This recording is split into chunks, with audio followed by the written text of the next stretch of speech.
nome é Marcelo Rodrigues Sampaio, eu sou engenheiro de Minas, represento o Sindipedras no Comitê de Bacias, que é o sindicato da indústria de mineração de pedra britada do estado de São Paulo.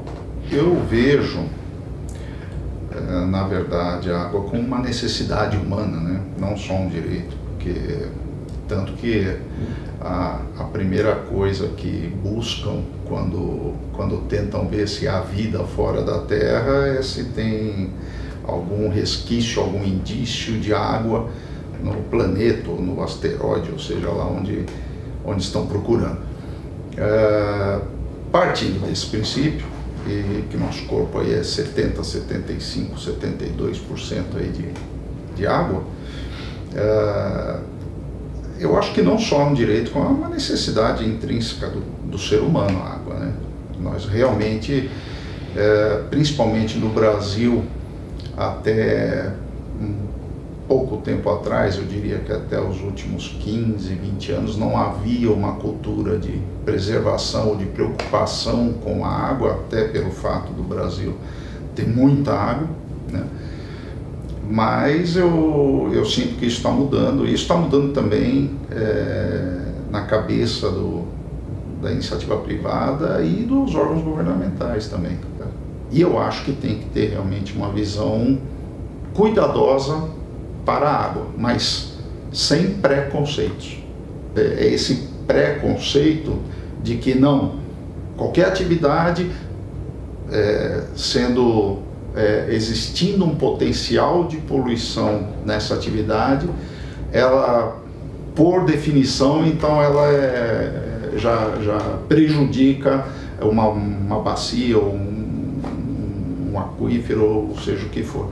Então acho que a gente precisa só tomar um pouquinho de cuidado para realmente analisar com calma e ter essa certeza antes de comentar isso abertamente, né? Principalmente para leigo, né? Para quem não participa ou não conhece tanto as atividades como funciona uma bacia hidrográfica, alguma coisa assim. Nos últimos 5 anos, 6 anos, quando principalmente os ex-presidentes americanos começaram a se colocar em campanhas contra o aquecimento global, e eu acho que se dissipou uma ideia para o mundo como um todo de que tudo era muito urgente, né? Então se pegou o mote do aquecimento global e aí toda a repercussão que isso tem no resto do sistema ambiental, vamos dizer assim, do ambiente mundial.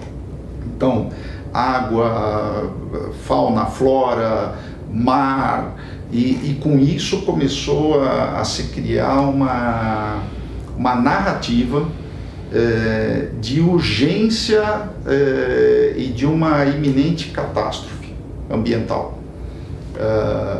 É lógico, existem dados científicos que corroboram para essa linha, não com tanto desespero assim, e existem dados científicos que também são de outra linha, um pouco mais, eu diria, equilibrada não digo equilibrada no sentido do conhecimento, eu digo equilibrada no sentido de propagar a informação. E o que me preocupa nesse ponto é justamente a hora que você precisa de políticas públicas. A gente vive em comunidade, falando em Brasil nós somos mais de 200 milhões, 220 milhões, falando de São Paulo nós somos mais de 40 milhões. Você precisa ter um direcionamento do poder público para qual é a ideia que se quer para os próximos 20, 30, 40, 50 anos. E aí é que me preocupa quando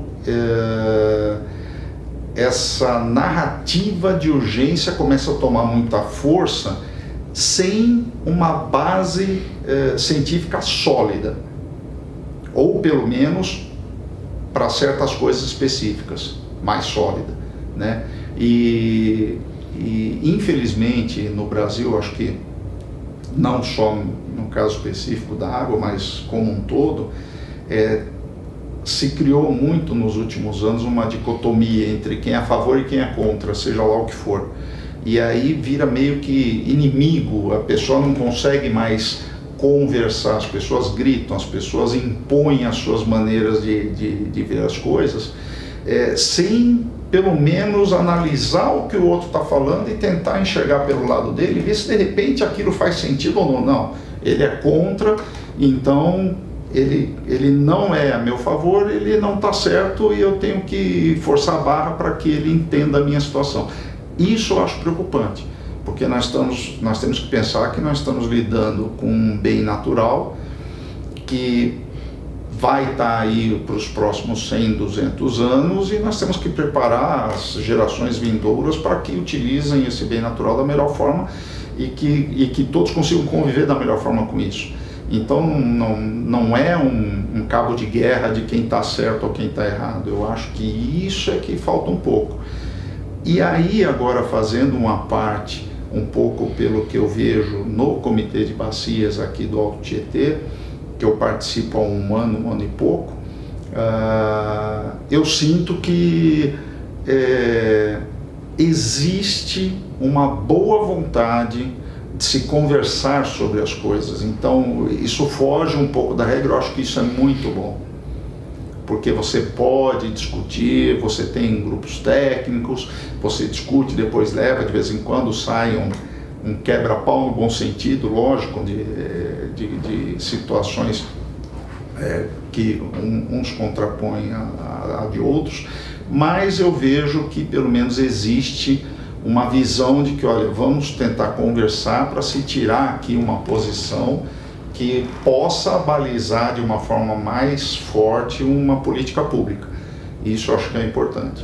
Nós estamos tendo algumas experiências bastante interessantes em mineração aqui no estado de São Paulo, especificamente algumas regiões de mineração de areia e algumas regiões de mineração de pedra britada, que havia muito conflito com a mineração pela atividade dela e com a comunidade no entorno ou diretamente e indiretamente afetada por ela.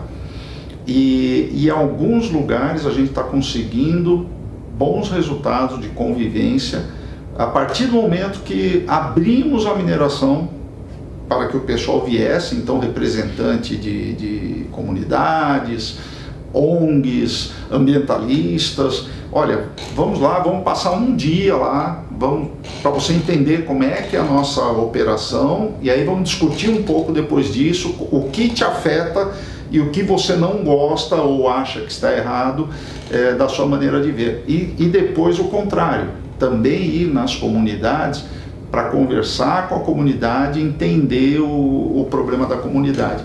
Isso está começando a ter alguns resultados bastante interessantes, algumas parcerias muito interessantes com escolas, com órgãos públicos e algumas ONGs, em algumas regiões de São Paulo, algumas regiões talvez pelo histórico, pelo costume, é um pouco mais difícil de você aproveitar o conhecimento do leigo, com a visão dele de leigo, mas de vida que ele tem ali na região e no caso específico de água, no uso, na utilização, ou como conservação, alguma coisa assim, e a gente tentar aproveitar esse conhecimento leigo com o conhecimento técnico, científico existente nas atividades daquela região. Por exemplo, a gente tem uma experiência muito interessante no Vale do Ribeira, lá são produtores, é uma associação de produtores de areia, que durante muitos anos tinha muito problema com a comunidade local ali da região de Registro, Sete Barras, e hoje eles têm atividades, trabalhos, convênios com escolas locais, com prefeitura participando, com defesa civil, e tem conseguido auxiliar nos problemas de enchentes também que existem na região, devido ao período chuvoso e tal, que sempre teve lá, e tentar que a atividade mineral de alguma forma possa auxiliar não só no desenvolvimento de conhecimento específico, assim como também de parcerias com órgãos públicos da região que não teriam ou não tinham até então condição de fazer o seu trabalho completamente pela estrutura, pela falta de condições técnicas deles e mais não tão técnicas, até de financeiras, etc. Então, assim, foram feitas várias parcerias e convênios bastante interessantes, não especificamente em comitê, né? Foi feito por uma necessidade, porque estava começando a ter um problema sério com a comunidade de denúncias, e aí o produtor tinha que passar um bom tempo dele se explicando para o Ministério Público, para a CETESB, para os órgãos públicos. Então chegou à conclusão seguinte: olha, acho que é mais produtivo, é mais interessante para todo mundo, vamos sentar, vamos conversar, vamos abrir o jogo, vamos ver qual é o problema, vamos tentar resolver da melhor forma. E isso é lógico que eu estou falando assim, parece que foi coisa rápida, não foi, isso foram aí mais de 10, 15 anos que houve essa iniciativa para se chegar na situação atual, que hoje tem uma visão totalmente diferente. A comunidade local do setor específico de mineração de areia ali naquela região. Como eu comentei sobre alguns casos pontuais, regionais, que o setor de mineração conseguiu ter uma convivência melhor com a comunidade do entorno e com os órgãos públicos do entorno, partindo de uma situação de necessidade por uma imagem muito ruim que o setor tinha na região e que veio prejudicando em muito a atividade. Então foi por pura necessidade que isso aconteceu. Eu acho que esse tipo de atitude que a gente acabou tendo por necessidade que ter nessas regiões, a gente poderia, os comitês de bacias poderiam aproveitar alguma coisa nesse sentido, porque nós estamos falando basicamente de relacionamento interpessoal, independente de conceitos técnicos, de conceitos específicos de um setor específico.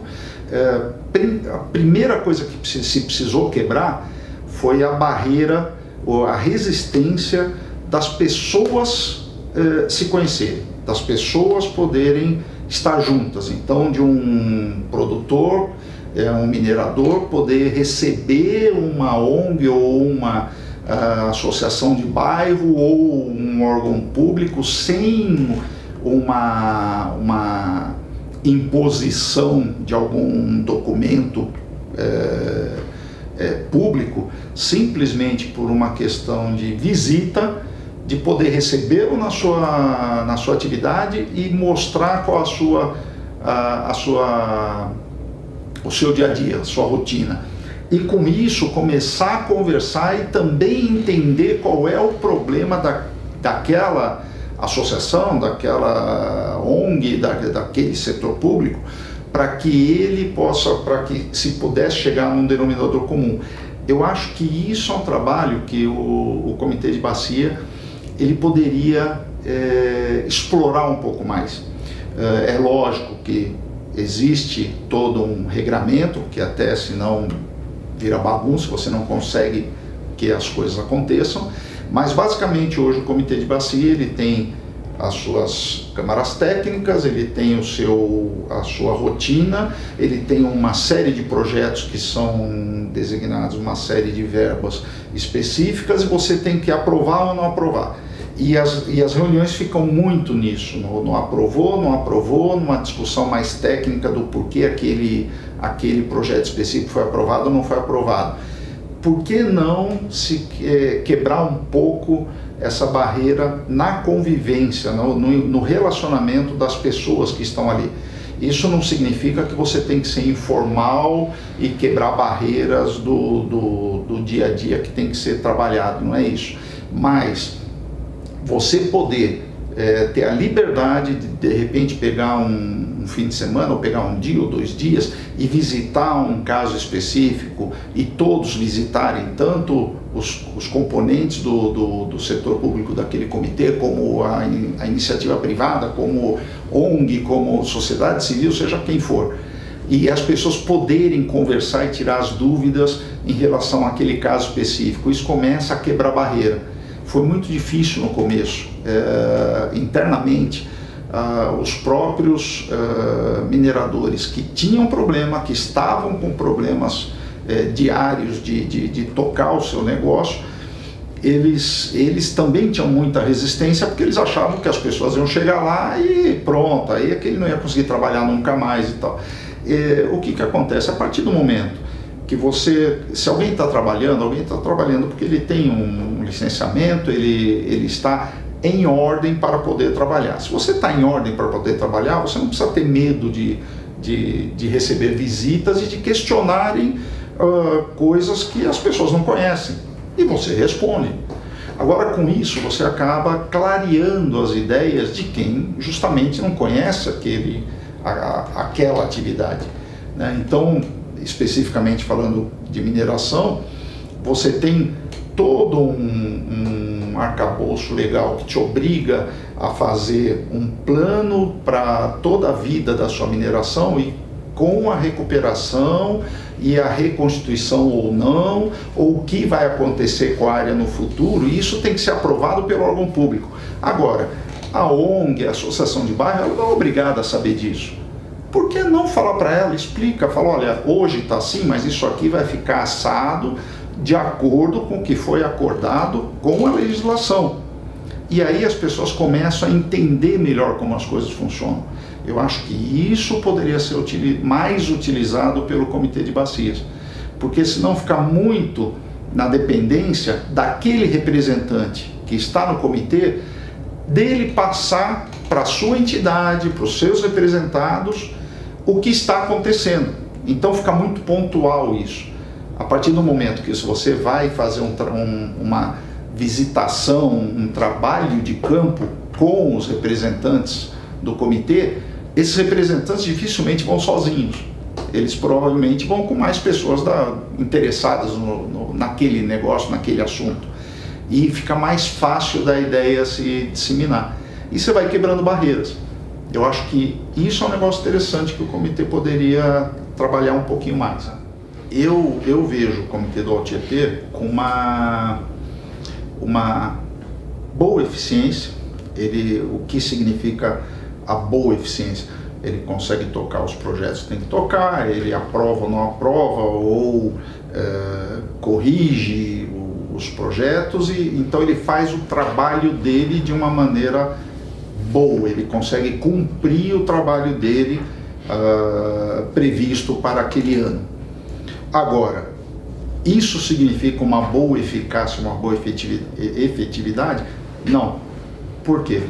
Porque eu vejo que a eficácia ela estaria ligada mais à mudança de percepção de todos os participantes em relação àquilo que está sendo feito.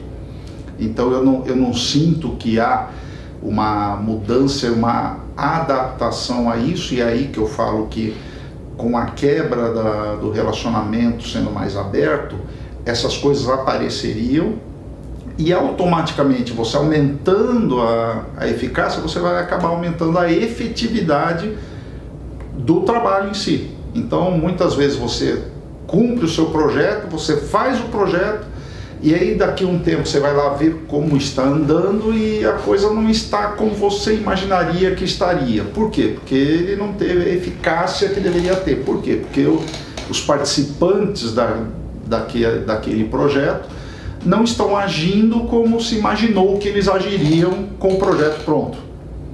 Talvez, se houvesse uma conversa anterior melhor, explicando realmente qual é a ideia do projeto, explicando para que serve o projeto, explicando o que todos ganham e o que acontecerá com a execução daquele projeto, há uma probabilidade muito maior de que os participantes daquele projeto, as pessoas envolvidas ou impactadas por aqueles projetos, tenham uma assimilação melhor dele do que não tendo essa informação toda.